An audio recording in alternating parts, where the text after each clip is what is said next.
Hi everybody, my name is Hannah and this is Pepper and Pine, and I have a project to share with you today. We are working through our ancient Greece main lesson block, and on this lesson on Minoan pottery, we thought we would do a hands-on project using this kit by Art in History, and we're going to be using the drinking vessel kit. This kit is awesome. It comes with everything you need to do this project, including your paints, your paintbrushes, and a couple other tools.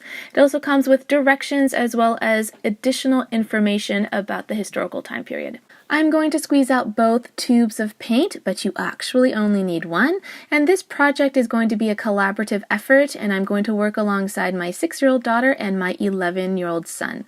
Now my 6-year-old daughter is going to paint the lower half of this vase, and now my 11-year-old is going to continue painting the top part.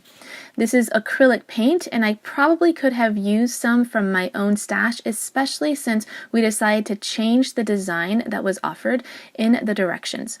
So it still looks a little damp, but actually it's ready to work on and we can do our design. And I am referring to our ancient Greece main lesson book for inspiration for this design.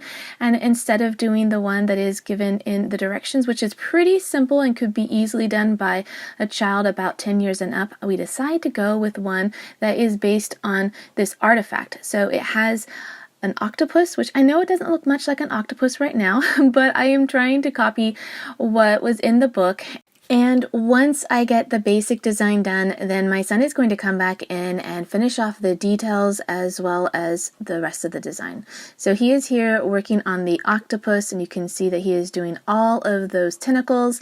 And then at this point, he is filling in those blank spaces with images of seaweed. So he's nearly done with it now, and this is what it looks like when it's finished. I think it probably would have been a good idea to use some colors that match this image a little bit better versus the colors that came in the kit, which match the design in the directions far better. We really love doing our hands-on projects with our main lesson blocks and our unit studies, and if you'd like to see some of the other video tutorials that we have for this unit, you can tap on the screen right now. And of course, if you want to see what we're up to on a daily basis, you can find me on Instagram at Pepper and Pine.